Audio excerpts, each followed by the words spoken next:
सतगुरुदेव की जय। सर्वसंगत से प्रार्थना है। सत्संग प्रारंभ हो रहा है। कृपया सत्संग स्थल पर शांतिपूर्वक विराजमान होकर के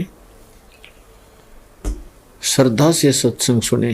परमेश्वर की प्यारी आत्माओं से पुनर्निवेदन है, सत्संग प्रारंभ हो रहा है। कृपया सत्संग स्थल पर शांतिपूर्वक विराजमान होकर के श्रद्धा से सत्संग सुने। सत साहिब।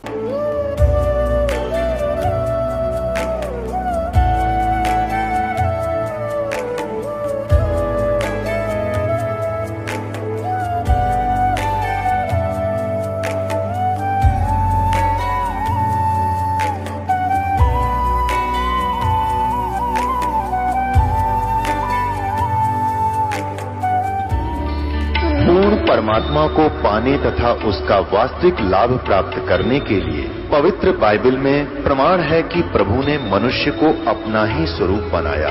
6 दिन में सृष्टि रचकर 7वें दिन विश्राम किया। कुरान शरीफ में प्रमाण है कि हजरत मोहम्मद को खुदा स्वयं कह रहे हैं कि मैंने तुम्हें उस परमात्मा की महिमा बताने के लिए भेजा है। वो परमात्मा कबीर है जिसने 6 दिन में सृष्टि रची तथा 7वें दिन तख्त पर जा विराजा। उसकी खबर किसी बाखबर से पूछकर तो देखो। कृपया अवश्य सुनिए जगत गुरु तत्वदर्शी संत रामपाल। परम पिता परमात्मा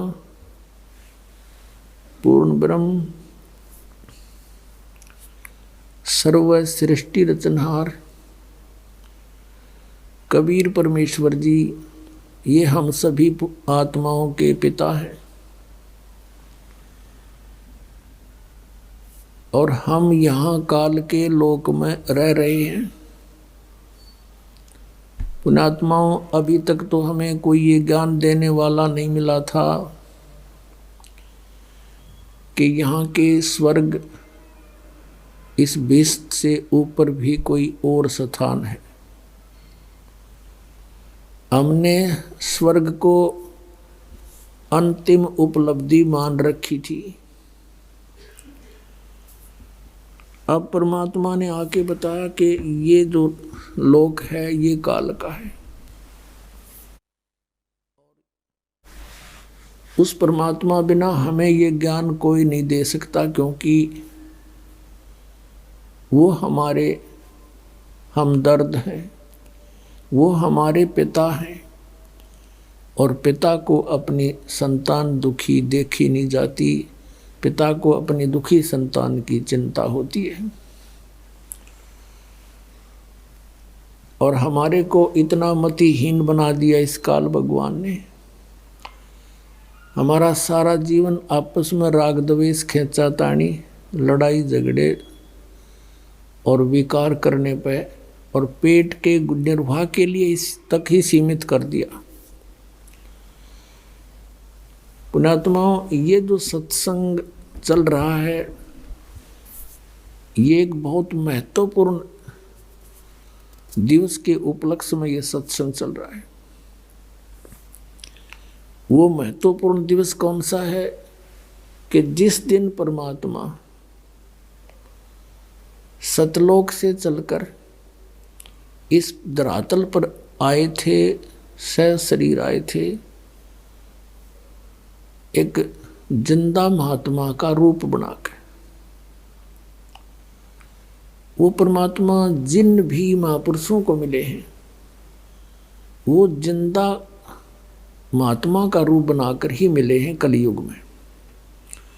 किस किस को मिले हैं? आदरणीय धर्मदास साहिब जी को, आदरणीय मलुकदास साहिब जी,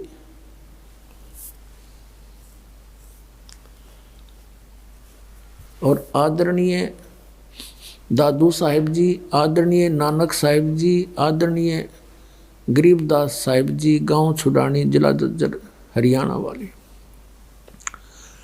आदरणीय गीसा दास साहिब जी, गांव खेकड़ा, जिला मेरठ, उत्तर प्रदेश वाले को। इन महापुरुषों को मिले हैं वो जिंदा महात्मा के रूप में मिले, क्योंकि ये हमारे पिता हैं, ये हमारे जनक हैं और ये परमात्मा प्रत्येक युग में आते हैं और प्रत्येक युग में ये ऐसे ही शिशु रूप धारण करते हैं और फिर बचपन से एक लीला करते हुए धीरे धीरे बड़े होते हैं। इनकी परवरिश की लीला कंवारी गायों द्वारा होती है। ये वेद भी प्रमाण देते हैं और उस परमात्मा की लीला जो उन्होंने की है वो एज इट इज है, जो आज वेद गवाही दे रहे हैं। जैसे कि ये समागम चल रहा है फाल्गुन उतरते की द्वादशी को परमेश्वर कबीर देव जी असंख्य ब्रह्मांड के स्वामी सतलोक से चलकर आए और गांव छुड़ानी जिला झज्जर के खेतों में जंगल में, जहां आदरणीय गरीबदास साहिब जी 10 वर्षीय बालक गौवें चरा रहे थे, गवाले रूप में, अपनी ही गौओं के गवाले थे। और भी 5, 7, 10 अन्य गवाले भी उनके कुछ नौकर थे और कुछ दूसरे गांव के लोग भी साथ थे। कुछ बड़े थे, कुछ छोटे थे। गरीबदास जी सबसे छोटे थे। एक जिंदा महात्मा का रूप बनाकर परमात्मा सतलोक से चलकर आए, वहां प्रकट हो गए। कुछ ही दूरी पर फिर उनको आते नजर आए तो गरीबदास साहिब जी और वो सभी पाली, उस समय 10 बजे यही मौसम था। 10 बजे एक वृक्ष के नीचे बैठकर जांडी के नीचे खाना खा रहे थे और कबलाना गांव से गांव छुड़ानी को जाने का एक आम रास्ता था। पैदल चलने वाले व्यक्ति वहीं से आते जाते थे, यात्री भी वहीं से आते जाते थे। उसी रास्ते से, उसी के साथ में वो जांडी का पेड़ था जहां वो आहार कर रहे थे, दोपहर का खाना खा रहे थे। परमात्मा वहां आए तो सभी पालियों ने कहा कि महाराज आओ भोजन पालो। परमेश्वर ने कहा कि मैं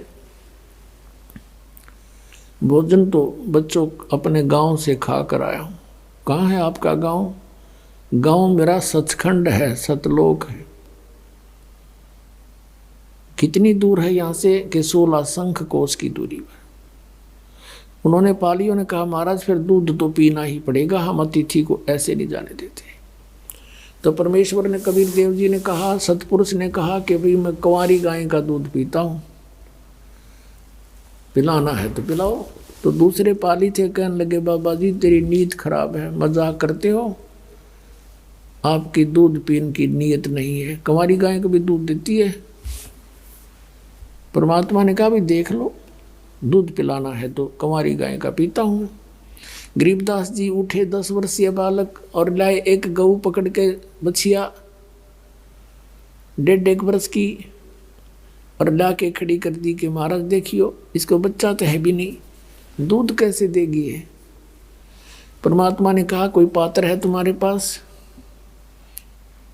जिसमें दूध निकाले? कहाँ जी है कि धो लो उसको। जी धो लिया, धो के साफ करा हुआ है, रख इसके नीचे, गाय के नीचे बैठ गया गरीबदास जी बालक लेकर के।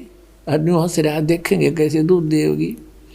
परमात्मा कबीर जी ने, सतपुरुष ने थपकी मारी गऊ के पीठ पर, सतन लंबे लंबे हो गए, दूध की धार बंध गई और वो पात्र भर दिया। बोलो सतगुरुदेव।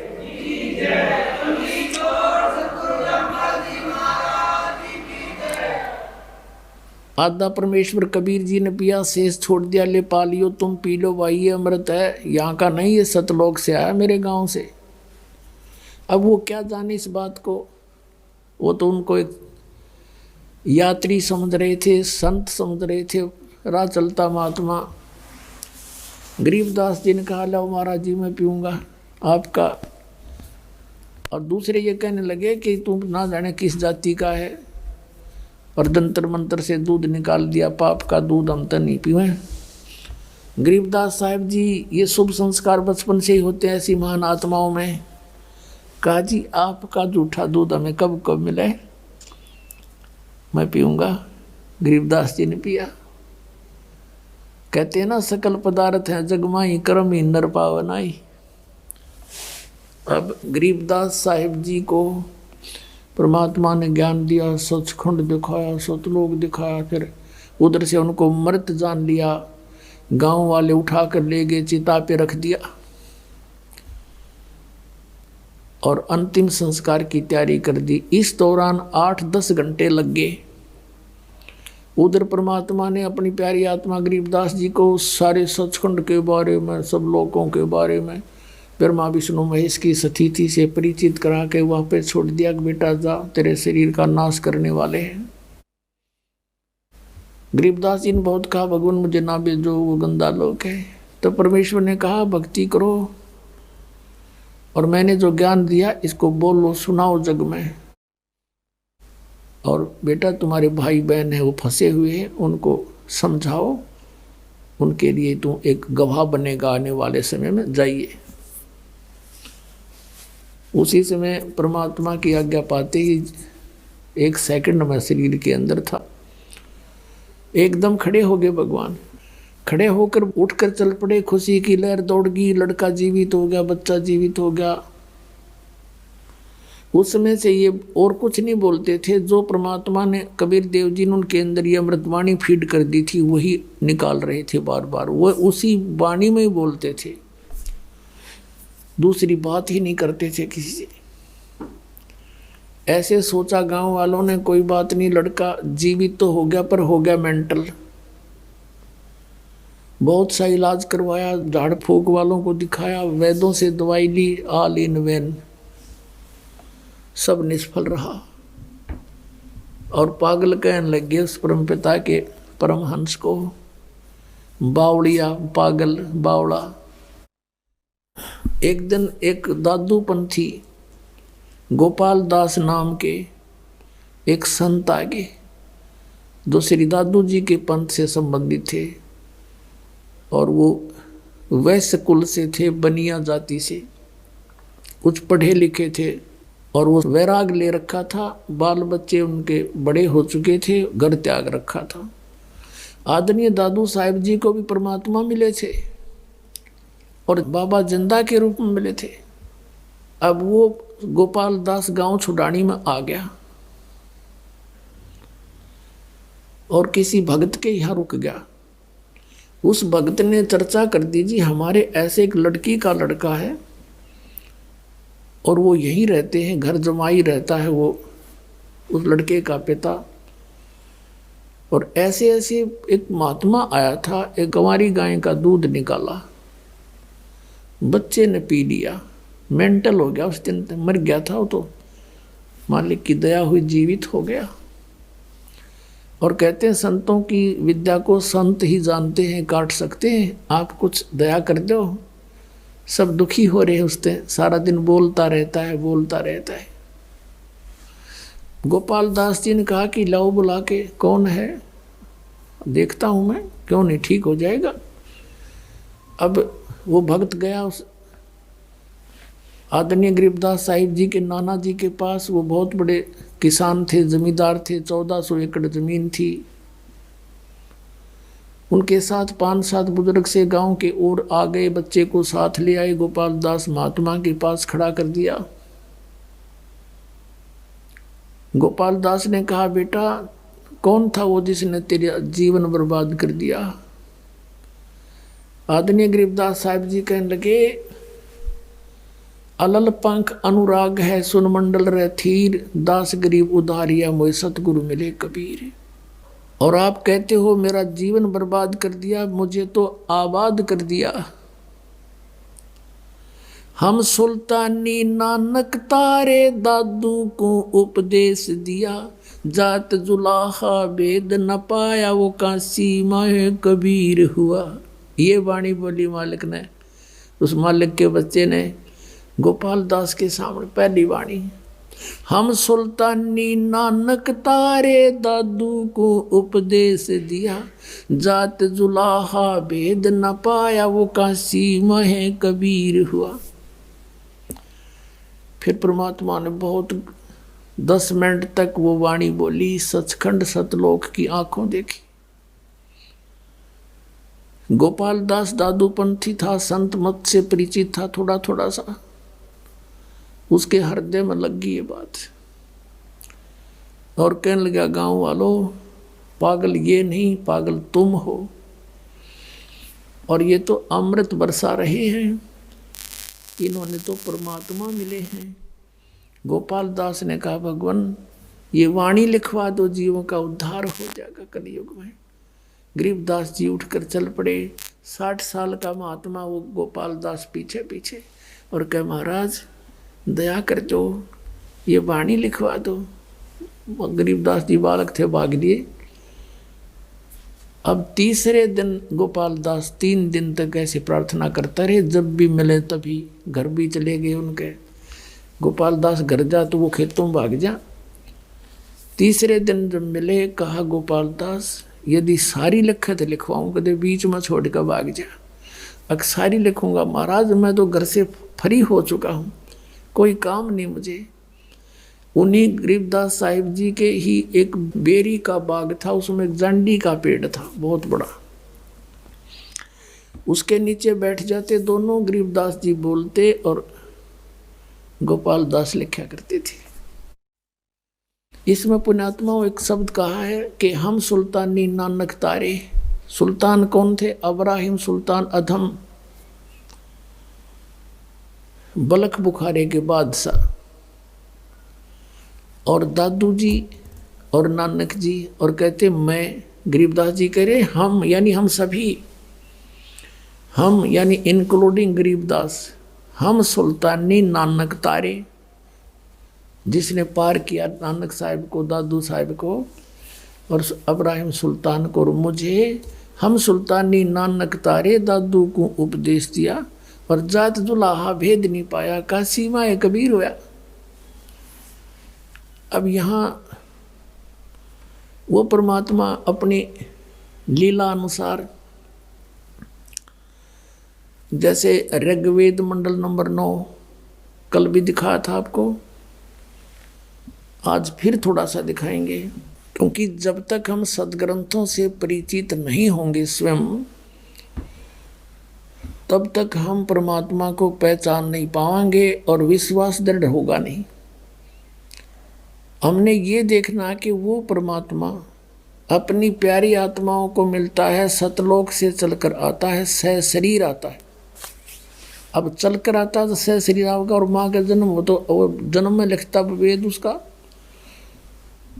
अब थोड़ा सा एक बार वेद